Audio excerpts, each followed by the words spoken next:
Hope Osborne Magic Tree House 8. Midnight on the Moon. Chapter 1 by Moonlight. Jack, whispered a voice. Jack opened his eyes. He saw a figure in the moonlight. Wake up. Get dressed. It was his sister, Annie. Jack turned on his lamp. He rubbed his eyes. Annie was standing beside his bed. She wore jeans and a sweatshirt. Let's go to the tree house, she said. What time is it? Asked Jack. He put on his glasses. Don't look at your clock, said Annie. Jack looked at his clock. Oh, man, he said. It's midnight. It's too dark. No, it isn't. The moon makes it bright enough to see, said Annie. Wait till morning, said Jack. No now, said Annie. We have to find the fourth M thing. I have a feeling that the full moon might help us. That's nuts, said Jack. I want to sleep. You can sleep when we come back home, said Annie. No time will have passed. Jack sighed. Oh, brother, he said. But he got out of bed. Yay, whispered Annie. Meet you at the back door.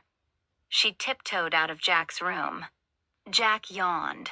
He pulled on his jeans and sneakers and a sweatshirt. He put his notebook and pencil into his backpack.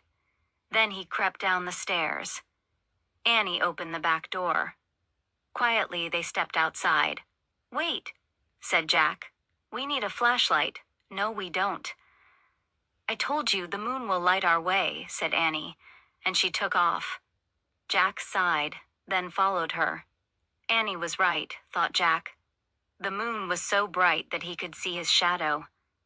Everything seemed washed with silver. Soon they left their street. Annie led the way into the Frog Creek woods. It was much darker under the shadows of the trees. Jack looked up, searching for the tree house. There, said Annie. The magic tree house was shining in the moonlight. Annie grabbed the rope ladder and started climbing up. Careful, go slowly, said Jack. He followed her up the ladder and into the tree house. Moonlight streamed through the window. It shone on the letter M that shimmered on the wooden floor. It shone on the 3 M things that rested on the M. A moonstone from the time of the ninjas, a mango from the Amazon rainforest, and a mammoth bone from the Ice Age. We need just one more M thing, said Annie, to free Morgan from her spell. Squeak. Peanut, said Annie. In the dim light, Jack saw a tiny mouse.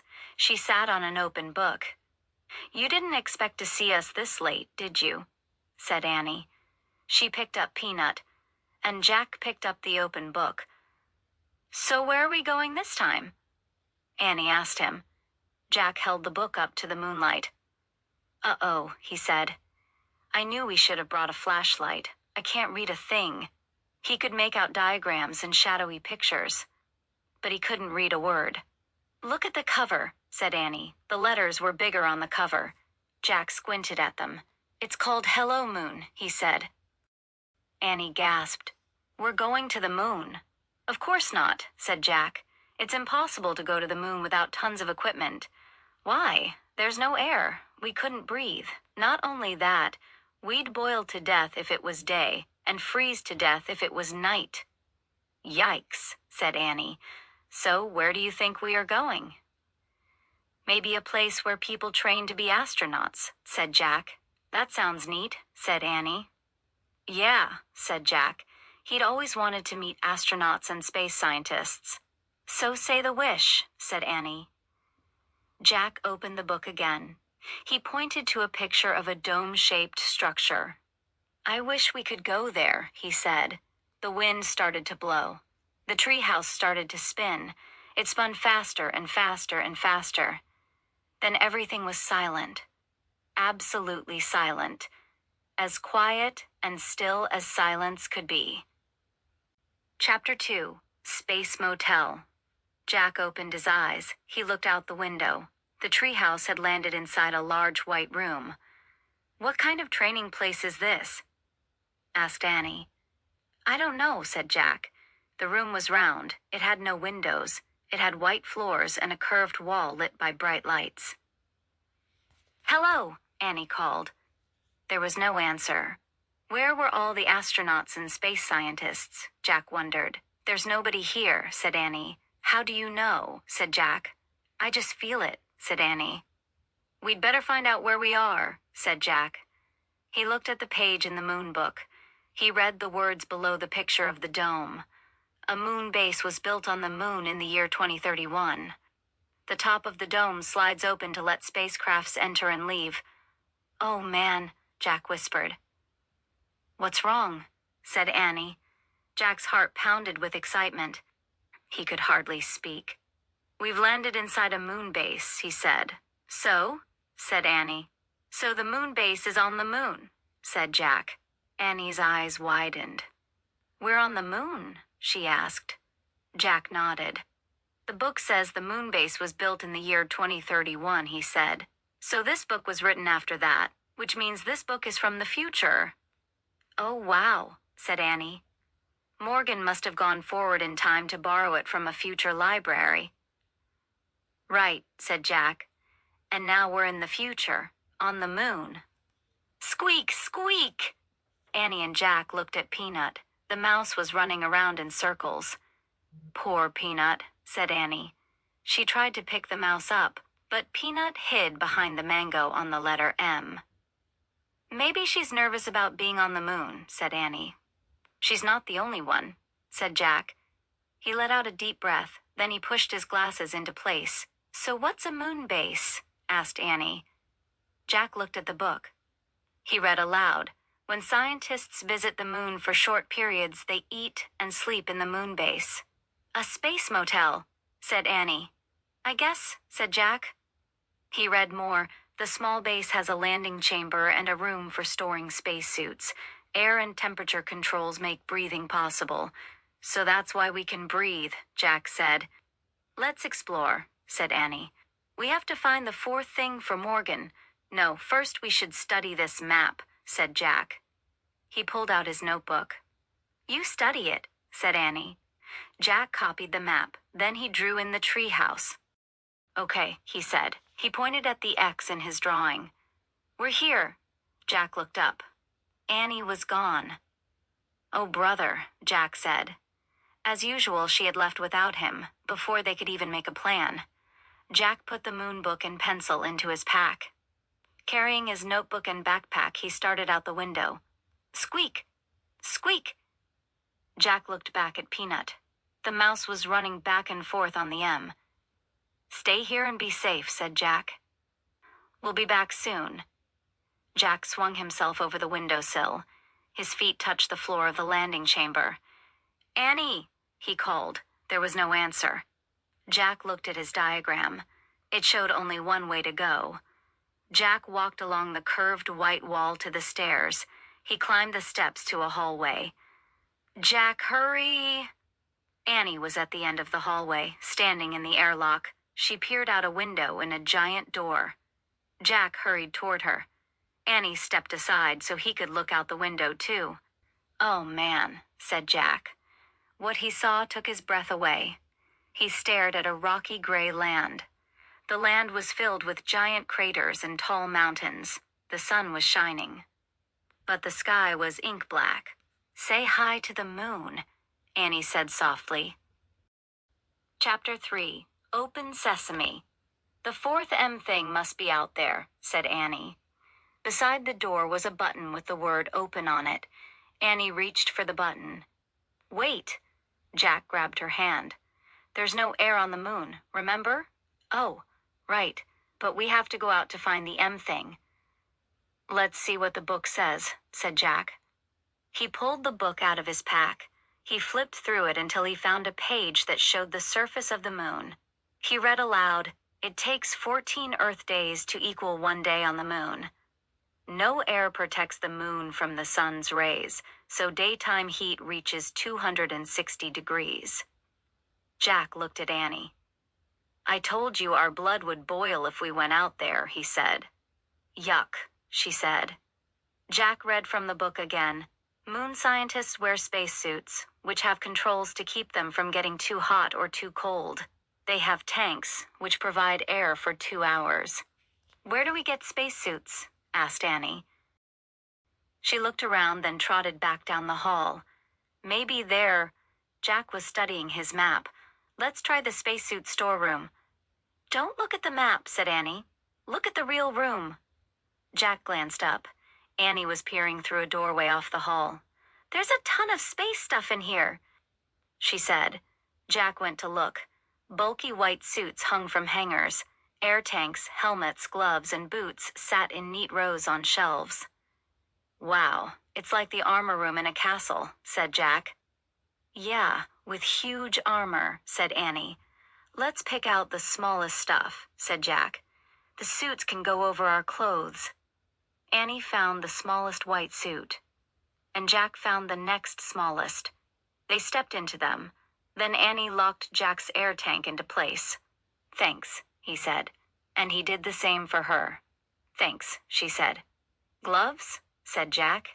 He and Annie pulled on white gloves. Boots? Said Annie. They each pulled on a pair of huge white boots. Helmets? Said Jack. He reached for a helmet. Wow, they're pretty light, he said. I thought they'd be like knights' helmets. Jack and Annie put the helmets on. They locked each other's into place. I can't move my head right or left, said Annie. Me neither, said Jack. Let's try walking. Jack and Annie moved clumsily around the room. Jack felt like a fat snowman. Close your visor, said Annie. They both closed their see-through visors. Cool air filled Jack's helmet. I can breathe, Annie yelled. Her voice boomed in Jack's ears. Ow, talk quietly, Jack said. We have two-way radios inside our helmets. Sorry, whispered Annie. Jack put the moon book back in his pack. Then he slung the pack over his shoulder. Okay, he said. Remember, we only have 2 hours of air in our tanks, so we need to find the fourth M thing really fast. I hope we can find it, said Annie. Me too, said Jack. He knew they could not go home until they did. Let's go, said Annie. She gave Jack a little push. Watch it. No goofing off, he said. We don't want to fall over in these suits. Just go, said Annie. She pushed him out of the room. They walked back to the airlock. Ready? Said Annie. Open sesame. She pressed the open button. A door slowly slid closed behind them. A door opened in front of them, and Jack and Annie stepped out onto the moon. Chapter 4, Moon Rabbits. Oh, wow, said Annie. She took a step forward, but Jack stood frozen. He wanted to get a good look at everything first. He stared at the ground. He was standing in a layer of gray dust as fine as powder. Footprints were everywhere. Jack wondered who had made them. He reached into his pack for the moon book. To his surprise, it was as light as a feather. He found a picture of footprints on the moon. He read, "The moon has no rain or wind to blow the dust around. So footprints will never wear away naturally, not even in 1 billion years." Oh, man, Jack said. The moon was the stillest place he had ever been. It was as still as a picture, and its stillness would never, ever end. Jack stared at the ink-black sky. A lovely blue and white ball glowed far away. Earth. For the first time, it really hit Jack. They were in outer space. Look! Annie cried, laughing. She bounded past Jack, almost flying through the air. She landed on her feet. Then she jumped again. I'm a moon rabbit, she called. Jack laughed. How does she do that, he wondered. He turned a page and read, "A person weighs less on the moon because of the moon's low gravity and lack of air. If you weigh 60 pounds on Earth, you would only weigh 10 pounds on the moon." Don't just stand there reading, said Annie, grabbing the book from Jack's gloved hand. She tossed it into space. It flew far away. Jack started after it. He bounded up and down. Boing, boing, boing. Now he felt as light as a feather. Look, he called to Annie. I'm a moon rabbit, too. Where Jack's boots hit the ground, moon dust gracefully sprayed into space. The book had landed at the edge of a shallow crater. When Jack reached it, he tried to stop, but his feet slipped. He fell right over and lay on his side. He tried to stand, but he was off balance. He tried again. but the dust was just too deep, and his spacesuit was too clumsy. "You okay?" asked Annie. "I can't get up," said Jack. "You shouldn't have been goofing off," said Annie wisely. "You goofed off first," said Jack. "Now, help me up, please." Annie started toward him. "Don't fall too," warned Jack. "I won't." Annie moved very slowly. She half floated, half walked. "Give me your hand," she said. Annie grabbed Jack's hand. She pressed her boot against his and pulled him up. "Thanks," he said. "No problem," she said. "It was easy. You were really light."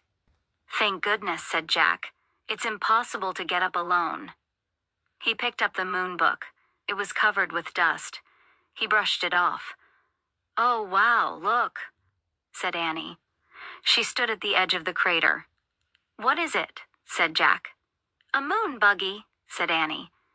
The buggy was parked in the crater. It had 4 huge wheels. "Let's go for a ride," said Annie. "We can't," said Jack. "We just have 2 hours of air in our tanks, remember? I bet we'll find the M thing faster if we take the moon buggy." Annie bounded into the crater. "But we can't drive," said Jack. "I bet I can drive this," said Annie. "It looks easy. Come on." She jumped into the driver's seat. "But you don't have a license," said Jack. "Who cares?" said Annie. "There aren't any roads on the moon, or stoplights, or policemen either." She was right, Jack thought. "Well, go slow," he said, and he climbed in beside her. Annie pushed a button labeled on. The moon buggy lurched backward. "Yikes," said Annie. "Step on the brake," said Jack. Annie pressed a pedal on the floor. The buggy stopped with a jerk. "Whew," she said. "It must be in reverse," said Jack. "Let me study this." But before he could study anything, Annie pushed another button. The buggy tilted back. Its front wheels started to rise into the air. "Let me out of here," said Jack. Annie pushed more buttons. The buggy's front wheels landed back on the ground, and the buggy leaped forward. "Slower," said Jack. "I can't," said Annie. "I don't know how." Annie steered the buggy over the tracks on the ground. The wide wheels kept it from sinking into the deep dust. "Careful," said Jack. The buggy zoomed out of the crater. Gray clouds of dust rose behind them as they took off across the moon. Chapter 5. Hang on. Annie drove the moon buggy over bumps and hollows. It bucked like a bronco. "I'm going through there." She pointed to an opening between 2 mountains. Jack held onto the dashboard. The buggy bumped toward the opening and shot through. On the other side, the ground was even rockier. "Look for the 4th M thing," said Annie, bouncing up and down. Jack groaned. Looking for anything on this wild ride was impossible.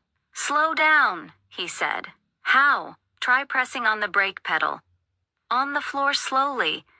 Annie pressed on the brake. The buggy slowed down. Jack sighed with relief.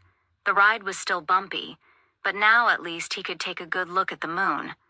He had never been to such a colorless, barren place. There was no green, no blue, no red, no water, no trees, no clouds, only giant gray rocks and craters, and an American flag. "Oh man," said Jack, "that's from the first astronauts who landed on the moon." "And look, a telescope," said Annie. She drove near the flag and telescope. Then she put her foot on the brake until the buggy stopped. She pressed a button that said off. Then she and Jack hopped out. They took slow, giant steps to the site of the first moon landing. Beside the flag was a sign. Annie read it aloud. "Here men from the planet Earth first set foot upon the moon, July 1969 AD. We came in peace for all mankind." "That's a good message," said Jack. He handed the moon book to Annie. Then he took out his notebook and pencil to copy the sign. "Let's leave our own message," said Annie. "What should we say?" said Jack. "The same thing," said Annie. "But say we are the first kids." Jack turned to a new page in his notebook. In big letters he wrote their message. "Now we have to sign it," Annie said. Jack signed his name, then he passed the notebook and pencil to Annie. She signed her name and passed the notebook back. Jack tore out the piece of paper. He put it by the flag. Today, the first kids from the planet Earth came to the moon. We came in peace for all children. Jack Annie. No wind would ever blow the message away. No rain would ever fall on it. It would be there forever, unless someone moved it. Thinking of forever made Jack feel dizzy. He shook his head to clear his thoughts. Then he remembered the time. Had 2 hours passed yet? I wish I had a watch, he said, standing up. We might be running out of time. Oh, wow, a moon man, said Annie. What? Jack turned to look at her. She was staring through the telescope. Jack walked over to the telescope. Annie stepped aside so he could look too. Jack gasped. In the distance, something was flying above the ground. It looked like a giant man in a spacesuit.